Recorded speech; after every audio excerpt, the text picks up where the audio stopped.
24 দিনে 8,000 বার ইরানে হামলা করেছে আমেরিকা।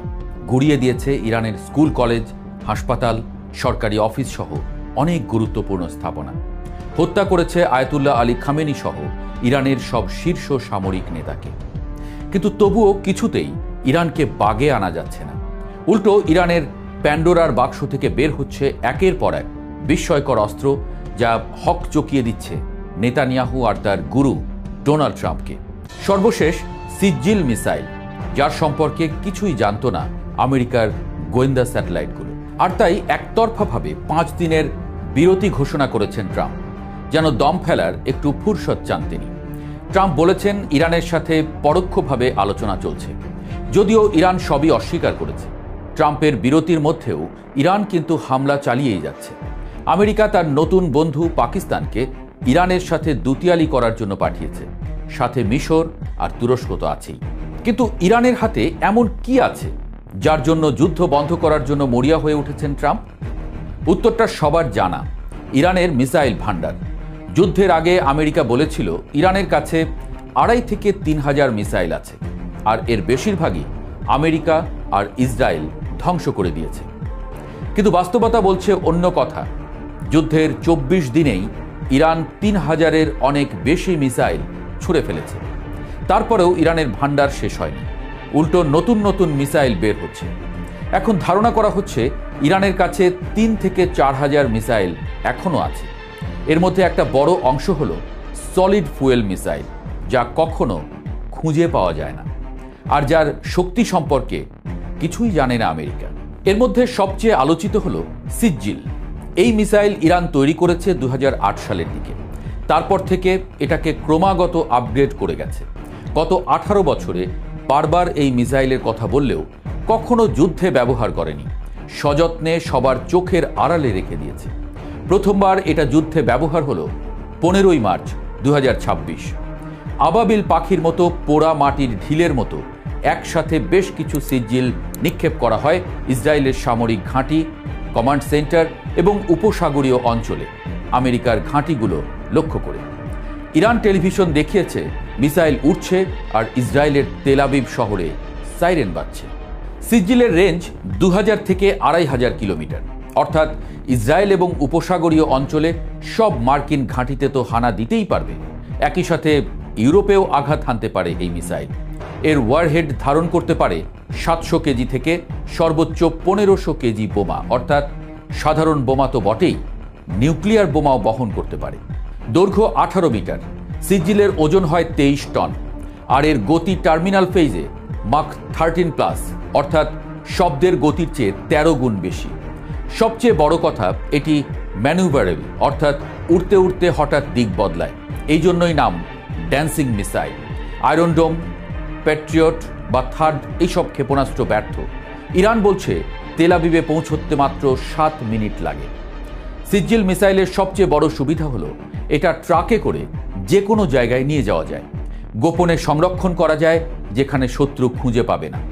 লঞ্চ করতে সময় লাগে মাত্র 1 মিনিট। আমেরিকার স্যাটেলাইট কিছু বোঝার আগেই মিসাইল লঞ্চ করে ট্রাক হাওয়া হয়ে যায়। এ কারণেই আগে থেকে এগুলো ধ্বংস করা কঠিন। সিজ্জিল শুধু একটি মিসাইলই নয়, এটি একটি চ্যালেঞ্জ।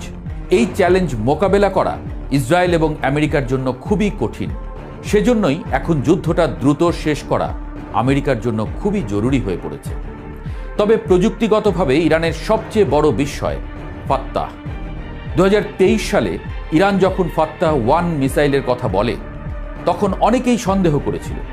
কিন্তু 2024 সালে ইরান আনে ফাত্তাহ 2, এবং তা ছিল হাইপারসনিক প্রযুক্তিতে ইরানের সবচেয়ে বড় অগ্রগতি। এটি শুধু দ্রুতগতিরই নয়, এটি হাইপারসনিক গ্লাইড ভেহিকল প্রযুক্তির তৈরি, অর্থাৎ এটি প্রচলিত ব্যালিস্টিক মিসাইলের মতো উপরের দিকে উঠে সরল রেখায় নামে না, বরং বায়ুমণ্ডলের ভেতরে ঢুকে দিক পরিবর্তন করতে পারে, যে কোনো সময় ট্র্যাজেক্টরি বদলাতে পারে। এর রেঞ্জ প্রায় 1,500 কিলোমিটার, অর্থাৎ মধ্যপ্রাচ্যের যে কোনো এলাকায় আঘাত হানতে সক্ষম। এর গতি মাক 15, অর্থাৎ শব্দের চেয়ে প্রায় 15 গুণ বেশি।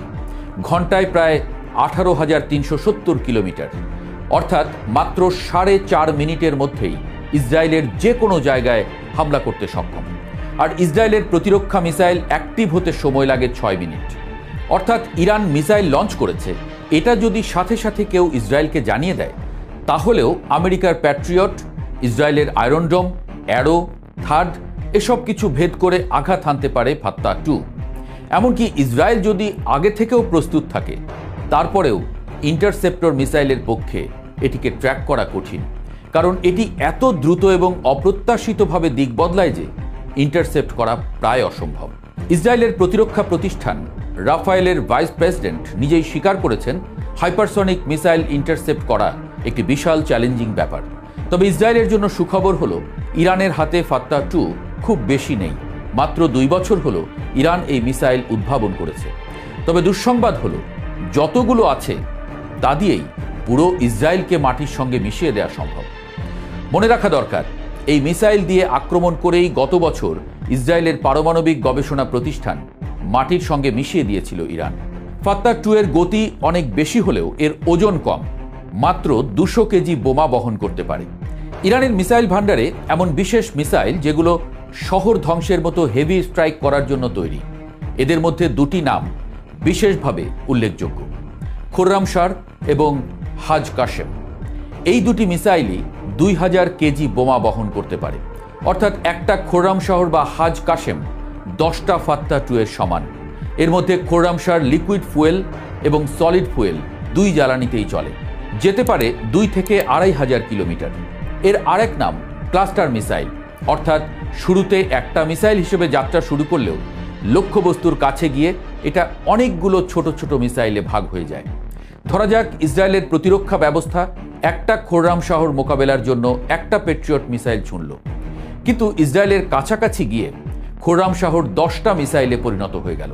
ফলে একটা মিসাইল ধ্বংস হলেও বাকি 9টা মিসাইল ঠিকই আক্রমণ করতে পারবে। এ কারণেই আমেরিকা এবং ইসরায়েলের মূল টার্গেট ছিল ইরানের খুররামশাহর মিসাইলের ঘাঁটি খুঁজে সেগুলো ধ্বংস করা।